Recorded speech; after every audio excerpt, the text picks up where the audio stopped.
Überblick, wie viel in diesem Begriff Agenda 2030 enthalten ist.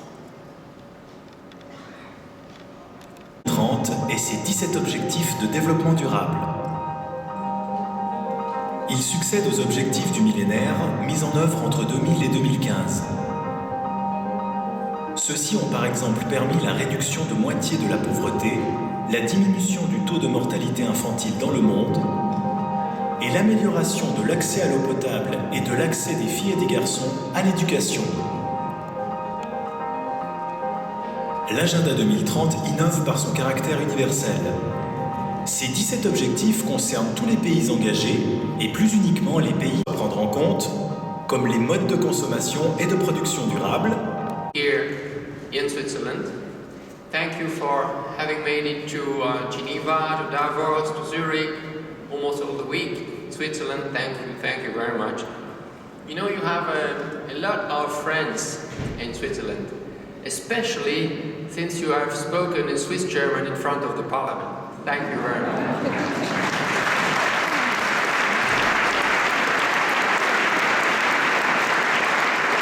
Génération. Cet agenda 2030, il a été adopté à la fin du mois de septembre lors du sommet de l'ONU à New York.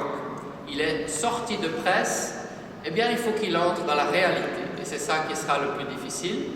C'était difficile de sortir de presse, mais c'est beaucoup plus difficile d'entrer dans la réalité. La Suisse entend s'engager sans délai dans la mise en œuvre de l'agenda. L'objectif aujourd'hui, c'est de vous informer des motivations qui nous animent, des approches envisagées. L'agenda guide, ce qui est utile, la coopération au développement dans un esprit d'universalité porté par l'ensemble de la communauté internationale.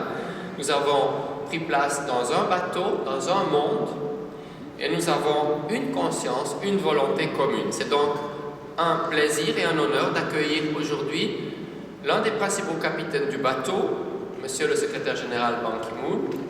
Dès les premières discussions sur ce programme qui est destiné à prendre le relais des objectifs du millénaire, eh bien, vous avez été, M. Ban Ki-moon, le défenseur de l'agenda 2030, des objectifs du développement durable.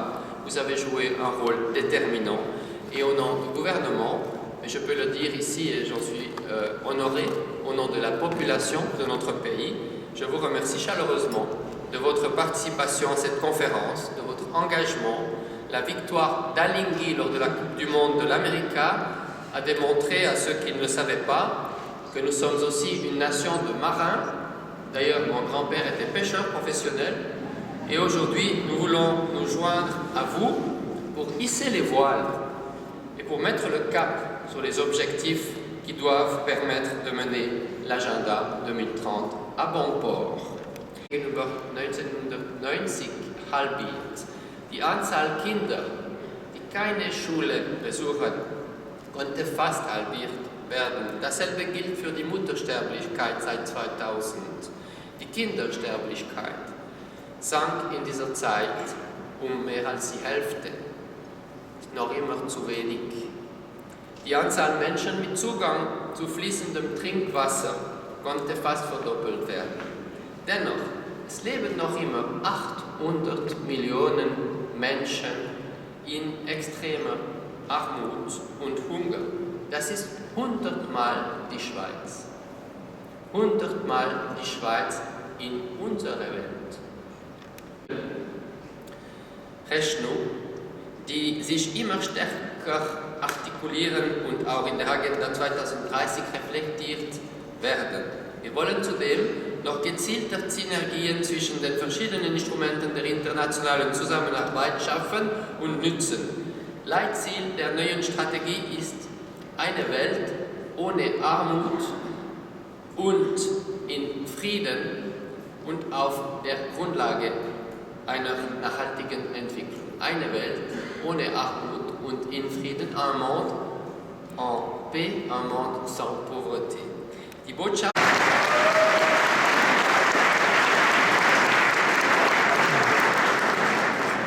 Es ist mir eine Ehre, hier zu sein. Danke für diese Einladung. Ladies and gentlemen, it's a great honor and I'm delighted to be back in Switzerland. And thank you for this very valuable opportunity for me to share my thoughts and United Nations ideas how we can work together to implement sustainable development goals and how to make our planet Earth and environment sustainable. These root causes, because of that, millions of people are suffering tragically. Switzerland played a very important key role in the development of the 2030 Agenda for Sustainable Development. Its negotiators were active in promoting Goal 5, SDG 5 on the empowerment of women and girls, SDG 6 on access to water and sanitation, and SDG 16 on good governance Those are just the three important goals on which Switzerland delegations has been most contributing on this. And I'd like to thank you for your strong support. I miss again Assistant Secretary General Thomas Gass, who is here with us, was deeply involved in the process of shaping this inspiring and integrated vision of Sustainable Development Goals. I thank you again. Excellencies, distinguished guests, ladies and gentlemen, the 2030 Agenda for Sustainable Development is a triumph for multilateralism at a critical time in human history. All countries, civil society, and interested groups collaborated effectively. They forged a transformative vision of the way forward all the people. While we are excited, grateful for the member states to the adoption of these Sustainable Development Goals, United Nations during many years have been reaching out to the world. At least we have contacted 8 million people, starting from young people, boys and girls, and group of vulnerable people, women, laborers, and government officials, media, artists, through My World website. Our question was that, what kind of a world do you want? Just tell us. And we've been receiving all active ideas from so many people. These goals are the reflections of those views from so many people around the world. Excellencies, ladies and gentlemen, the 2030 Agenda commits a leaving no one behind. The basic thing is that all 7 billion people, maybe by the end of 2030, there may be more than 8 billion people, without any exception, that everybody should be able to live sustainably in a healthier way. This pledge resonates well here in Switzerland. The preamble of your constitution perfectly expresses this spirit by affirming that, I quote, "The strength of a people is measured by the well-being of its weakest member," unquote. The Switzerland government has already presented that far-reaching vision, and I thank you for all this vision. This applies to cantons in Switzerland, and it also applies to the most vulnerable in the international community. This applies not only to the least developed, fragile, and failed states, but also to struggling people in any society. Even in the most developed democracies, people still die from poverty, hunger, and hate crimes. Refugees escape atrocities only to face xenophobia by those who associate these crimes and victims with the very perpetrators they fled.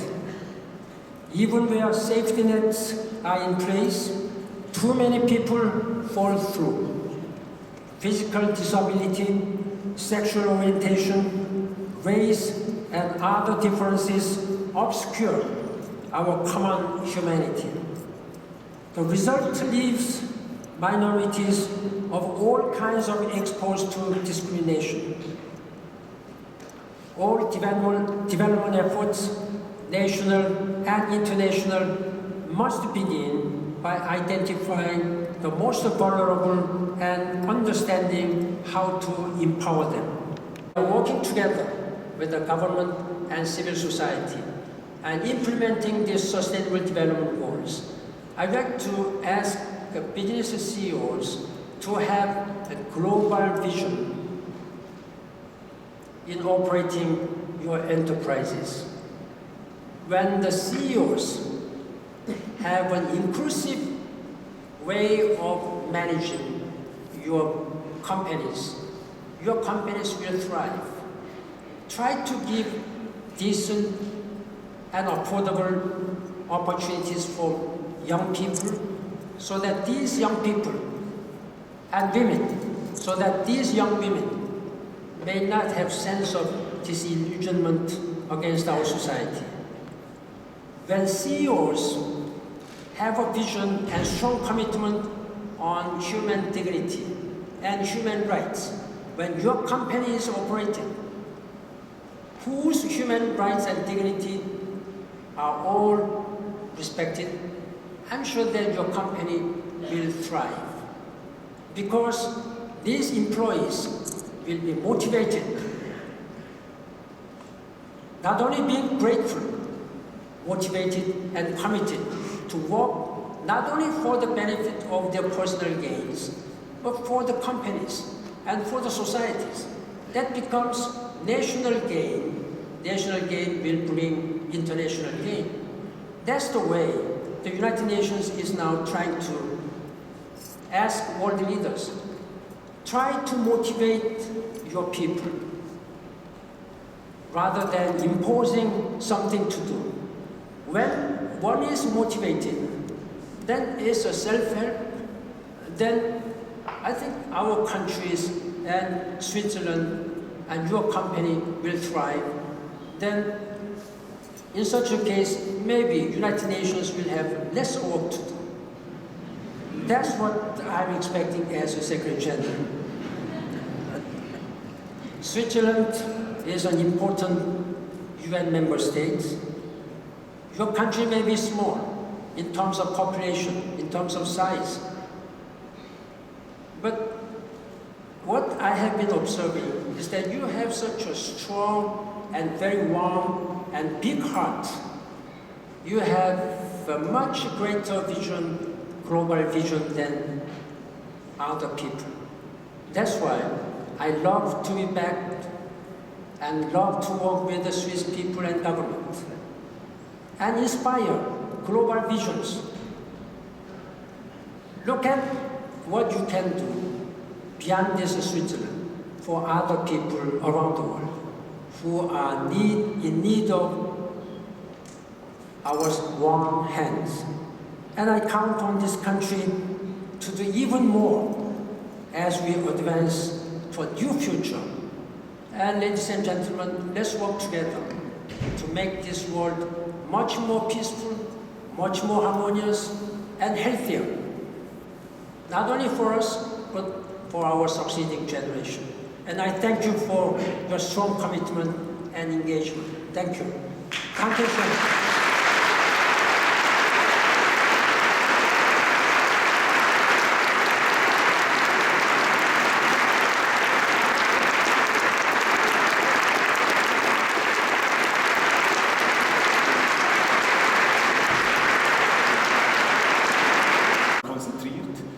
Was man zusammen, der Norden, aber vor allem eben in den Entwicklungsländern selbst ändern kann und wie man die Armut reduzieren kann, Gesundheitsprobleme angehen kann und so weiter. Also eine sehr starke Nord-Süd-Logik. Und die ist komplett aufgebrochen jetzt mit dieser universellen Agenda, die überall umgesetzt werden soll. Und eben der UNO-Generalsekretär hat es gesagt, es ist eine Agenda, die 17 Ziele hat und keines dieser Ziele kann man einfach für sich alleine anschauen, weil jedes ist wieder mit einer Reihe von anderen Zielen verbunden. Auf der Stufe von Unterzielen, es gibt ja neben den 17 Zielen noch 169 Unterziele und alle die sind sehr stark miteinander verbunden, um eben gerade wegzukommen von dieser Silo-Logik, in der man sagt, wir haben ein Problem, nennen wir es Malaria oder AIDS, wir tun nichts anderes als das, wir bekämpfen das. Man hat gelernt, auch aus der Erfahrung mit den Millenniumsentwicklungszielen, dass man viel integrativer angehen muss und eben auch die Ursachen von vielen Gesundheitsproblemen, jetzt gerade in diesem Beispiel, angehen muss, zusammen mit wirtschaftlichen Aspekten, sozialen Aspekten, die relevant sind. Der UNO-Generalsekretär hat auch gesagt, niemand soll zurückgelassen werden. Jetzt, wenn wir so umschauen, wir schauen Nachrichten, wir schauen, was auf der Welt passiert, hat man den Eindruck, aber es werden sehr viele Leute zurückgelassen. Heutzutage, dann bewegen sie sich. Und die Konsequenzen erfährt man dann in anderen Ländern oder in den Städten und so weiter. Und deswegen ist es so wichtig, dieses Versprechen, was die nachhaltigen Entwicklungsziele prägt und auch und diesen Paradigmenwechsel, der damit verbunden ist, wird meines Erachtens unsere Entwicklungszusammenarbeit oder muss sie prägen. Also wir können nicht mehr so wie früher einfach schauen, wo werden wir den maximalen Impact haben oder die maximale Wirkung haben.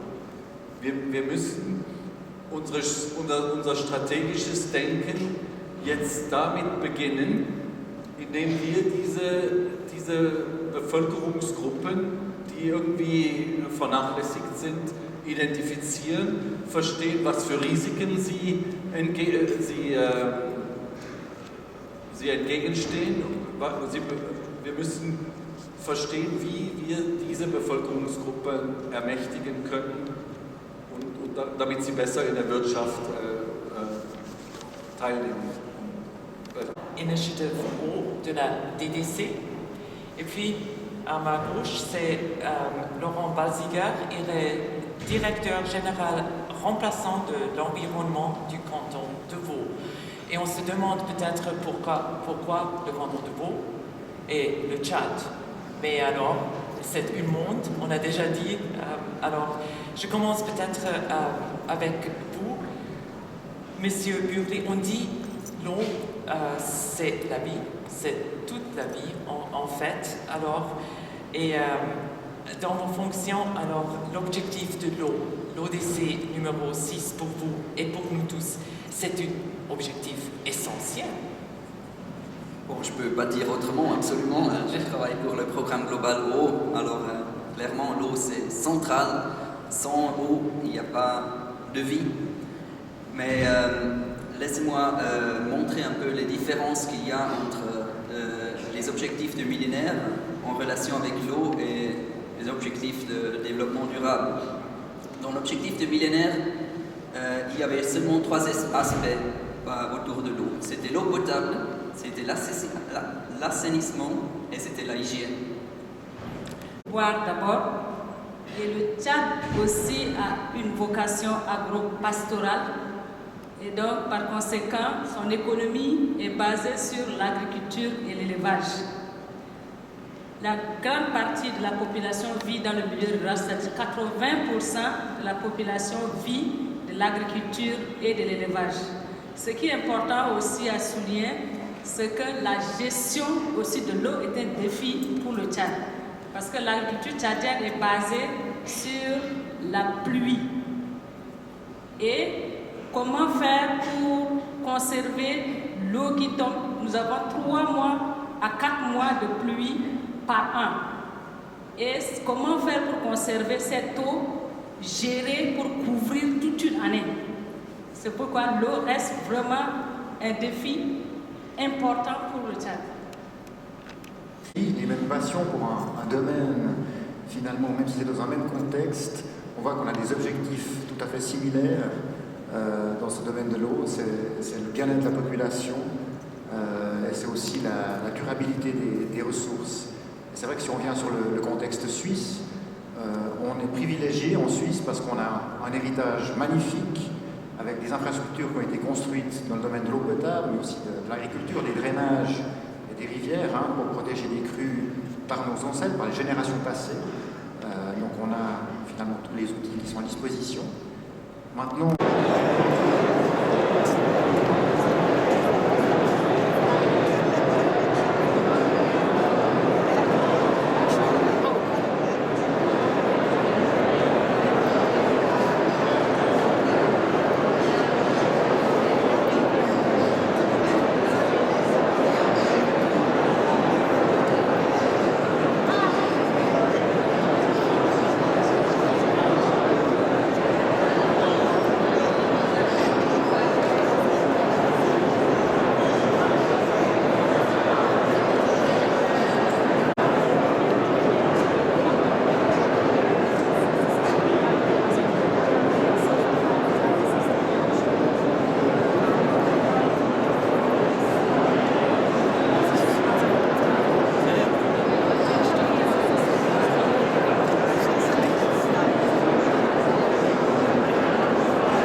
മറന്നു മറന്നു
Ländern ist der Finanzierungsbedarf zwischen 4 und 5 Billionen.